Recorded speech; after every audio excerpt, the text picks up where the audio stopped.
बिस्मिल्लाहिर्रहमानिर्रहीम। स्टूडेंट्स, आज हमारा लेक्चर नंबर 3 है सेकेंड ईयर का। लेक्चर नंबर 2 में हम लोगों ने कूलम्स लॉ की वेक्टर फोर्स वेक्टर फॉर्म तक डिस्कशन की थी। आज हम उससे आगे अपने डिस्कशन को कंटिन्यू करते हैं। स्टूडेंट्स, नेक्स्ट हेडिंग हमारी आती है कि अगर मैं मीडियम को इंट्रोड्यूस करवा देता हूँ चार्जेस के दरमियान, तो फिर मेरी फोर्सेस के ऊपर क्या इफेक्ट होगा। स्टूडेंट्स देखें, अगर आपके सामने एक बंदा खड़ा है और आप डायरेक्ट 1 to 1 उसकी तरफ देख रहे हैं तो आपको उसकी कंप्लीट यानी कि डायरेक्शन होगी। अगर सेंटर में कोई वॉल आ जाती है, सेंटर में कोई चीज़ आ जाती है, रुकावट आ जाती है, तो आपकी उसके साथ जो इंटरेक्शन है वो ब्रेक होना स्टार्ट हो जाएगी। सेम कंडीशन चार्जेस के साथ है। अगर चार्जेस के दरमियान कोई मीडियम मौजूद नहीं है तो मैक्सिमम इलेक्ट्रोस्टैटिक फोर्स जनरेट करेंगे, पर अगर जैसे ही मैं कोई मीडियम इंट्रोड्यूस करवा दूंगा तो इलेक्ट्रोस्टैटिक फोर्स की वैल्यू कम हो जाएगी। तो यहाँ पे देखें, medium always decreases the electrostatic force, चाहे वो अट्रैक्शन की हो चाहे वो रिपल्शन की हो। इट मीन्स कि मीडियम हमेशा इलेक्ट्रोस्टैटिक फोर्स को डिक्रीज करता है। तो ये कॉन्सेप्ट हमें मिलता है। अगर मीडियम हमेशा इलेक्ट्रोस्टैटिक फोर्स को डिक्रीज करता है, इट मीन्स कि मीडियम के कांस्टेंट के साथ इलेक्ट्रोस्टैटिक फोर्स का इनवर्स रिलेशन आएगा।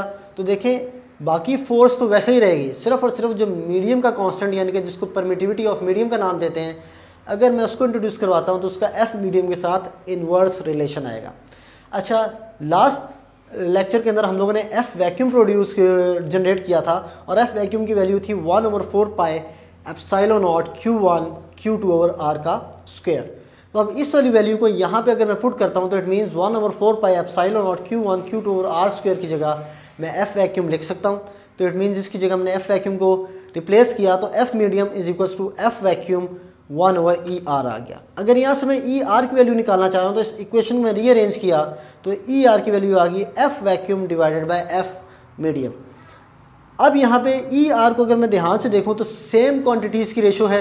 तो जब भी सेम क्वांटिटीज़ की रेशो ली जाती है तो नेट आंसर का कोई यूनिट नहीं होता। It means ER is a unitless quantity. अगर यूनिट्स एग्जिस्ट नहीं करते it means it is a dimensionless quantity. अगर ये तो इट मीन्स ये आपके दो MCQs हैं, यूनिटलेस और डायमेंशनलेस। अच्छा, ER को हम नाम देते हैं परमिटिविटी ऑफ मीडियम का। तो एग्जामिनर आपसे डेफिनेशन पूछता है डिफाइन परमिटिविटी ऑफ मीडियम, तो आप इस इक्वेशन को लेकर डिफाइन कर सकते हैं the ratio of electrostatic force in a vacuum to the electrostatic force in a medium is known as permittivity of medium. अब यहाँ पे हमने बात की कि जैसे मीडियम इंट्रोड्यूस करवाऊंगा फोर्स की वैल्यू डिक्रीज कर जाएगी। इट मीन्स एफ वैक्यूम के अंदर फोर्स मैक्सिमम होगी और जैसे ही हम लोग मीडियम को इंट्रोड्यूस करवाएंगे फोर्स की वैल्यू कम हो जाएगी। तो अगर उसी कॉन्सेप्ट को यूज़ करूँ it means F vacuum is always greater than F medium. अगर ये बात करेक्ट है तो इट मीन्स न्यूमिनेटर बढ़ गया और डिनोमिनेटर छोटा हो गया। जब भी न्यूमिनेटर बड़ा होता है और डिनोमिनेटर छोटा होता है नेट आंसर ग्रेटर देन 1 होता है। It means ER is always greater than 1।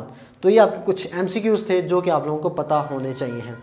यहाँ पे हमारा टॉपिक एंड होता है। तो एंड पे हम लोग अपने टॉपिक की डिपेंडेंस और लिमिटेशंस की बात करते हैं। तो आपकी जो फोर्स है वो डिपेंड करती है या उसको जो इफेक्ट करता है वो मैग्नीट्यूड ऑफ चार्ज है, वो डिस्टेंस बिटवीन द चार्जेस है और वो मीडियम बिटवीन द चार्जेस है। आपको पता है कि जितना ज़्यादा मैग्नीट्यूड ऑफ चार्ज होगा इलेक्ट्रोस्टैटिक फोर्स उतनी ज़्यादा होगी, डिस्टेंस बिटवीन चार्ज जितना ज़्यादा होगा इलेक्ट्रोस्टैटिक फोर्स उतनी कम होगी, और मीडियम बिटवीन चार्ज जितना डेंसर होगा इलेक्ट्रोस्टैटिक फोर्स उतनी कम हो जाएगी। कूलम ने जब ये लॉ दिया था तो इस लॉ की उसने कुछ लिमिटेशंस डिफाइन की थी। उसने कहा था कि इन लिमिटेशंस के ऊपर आपका कूलम्स लॉ एप्लीकेबल है, इसके अलावा अगर कोई चीज़ होगी तो कूलम लॉ एप्लीकेबल नहीं रहेगा। उसने कहा था कि पॉइंट चार्जेस का होना ज़रूरी है, उसने कहा था कि स्टैटिक चार्जेस का होना ज़रूरी है, और उसने कहा था कि आपकी फोर्स का जो चेंज है वो इन्वर्स स्क्वायर लॉ को फॉलो करेगा। तो it means inverse square law follow होना ज़रूरी है। इसलिए आप देखते हैं फॉर्मूला के अंदर 1/R का स्क्वायर आ रहा होता है।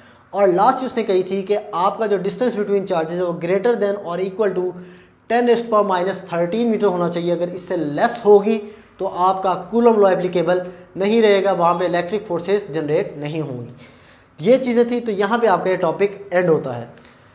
अब अगर इस टॉपिक से रिलेटेड अगर हम कुछ कॉन्सेप्चुअल MCQs की बात करें तो हम देखते हैं। तो पहला MCQ में लिखा है consider we have 2 charges 2 coulomb and 3 coulomb separated by a distance R, which charge will exert more force.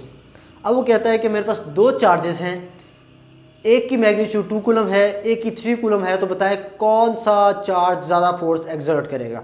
अगर आपको कल का लेक्चर याद हो तो कल के लेक्चर के अंदर हमने इक्वेशन प्रूफ की थी F12 is equals to minus F21।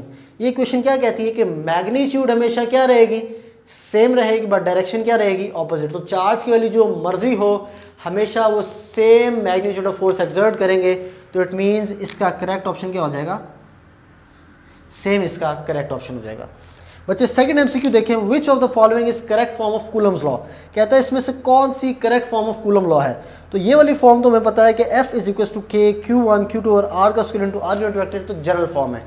अब बाकी दो फॉर्म्स कैसे आती हैं, कॉन्सेप्ट देखें मेरा बेटा कि R यूनिट वेक्टर की वैल्यू होती है R vector divided by R। अगर इस वाली वैल्यू को मैं R यूनिट वेक्टर की जगह पुट करता हूँ तो मेरा बेटा मेरी क्वेश्चन बन जाएगी कि Q1 Q2 divided by R का स्क्वायर और R यूनिट वेक्टर की जगह R vector divided by R। मेरा बेटा इसको सॉल्व करेंगे तो R square multiply by R, R cube हो जाएगा, बाकी देखिए वही रहेगी। तो इट मीन्स ये वाली फॉर्म भी हमारी करेक्ट है।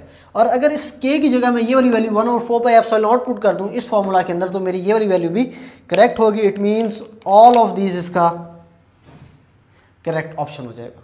बच्चे नेक्स्ट एमसीक्यू देखें, कहता है विच of the following is correct form of Coulomb's law.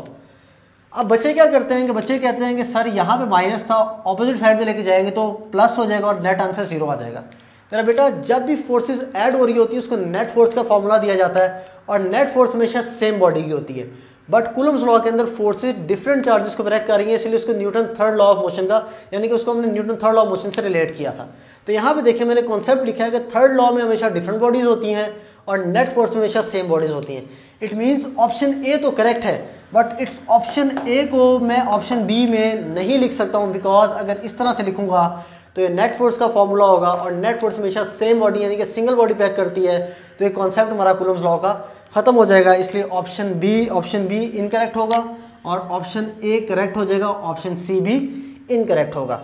Last MCQ है, let electrostatic force is 4 newton in vacuum. कहता है कि वैक्यूम के अंदर आपकी इलेक्ट्रोस्टैटिक फोर्स की वैल्यू कितनी है, 4 न्यूटन। कहता है कि अगर अब मैं मीडियम ऑफ डाइलेक्ट्रिक 8 का इंट्रोड्यूस करवा देता हूँ तो बताएं मेरी फोर्स की वैल्यू क्या होगी। तो मेरे पास फॉर्मूला है ER is equal to F vacuum और F मीडियम। मेरा बेटा इसको रीअरेंज करूँ तो F मीडियम मैंने फाइंड आउट करना है, तो F वैक्यूम और F R हो जाएगा। F वैक्यूम की मेरा बेटा मुझे वैल्यू गिवन है 4 और ER की वैल्यू बेटा मुझे गिवन है 8। तो वैल्यू पुट करूँ तो F medium is equals to 4 divided by 8 आ जाएगा। तो F मीडियम का बच्चे करेक्ट ऑप्शन क्या हो जाएगा, 1/2 न्यूटन। तो इट मीन्स इसका करेक्ट ऑप्शन क्या हो जाएगा, ऑप्शन ए हो जाएगा। तो ये यहाँ पे हमारा कूलम्स लॉ एंड होता है। लास्ट वीडियो और इस वीडियो को रिलेट करते हुए आपने अपना लॉन्ग क्वेश्चन अटैम्प्ट करना है। बच्चे जब आप लॉन्ग क्वेश्चन अटैम्प्ट कर रहे होंगे तो जिस साथ में आपको की पॉइंट्स लिखवाता हूँ आपने अपने क्वेश्चन में नहीं लिखने। बेसिकली की पॉइंट्स आपके एमसीक्यूज के लिए होते हैं। तो जब आप लॉन्ग क्वेश्चन अटैम्प्ट करेंगे तो आपने सबसे पहले उसका इंट्रो लिखेंगे, उसकी स्टेटमेंट लिखेंगे, उसकी एक्सप्लेनेशन लिखेंगे और डायग्राम बनाएंगे। उसकी मेरा बच्चे आप मैथमेटिकल फॉर्म लिखेंगे, उसकी आप वेक्टर फॉर्म लिखेंगे, फिर आप इफेक्ट ऑफ मीडियम लिखेंगे, आप फैक्टर्स अफेक्टिंग फोर्स लिखेंगे और आप लिमिटेशंस लिखेंगे। बाकी जितनी भी चीज़ें आपको बताएंगे तमाम की तमाम एमसीक्यूज़ के लिए इंपॉर्टेंट है। अगर किसी बच्चे को इस लेक्चर में या इस टॉपिक में कोई मसला हो तो नीचे कमेंट सेक्शन में अपने क्वेश्चंस को पूछ सकता है। Thank you so much. अल्लाह हाफ़िज़।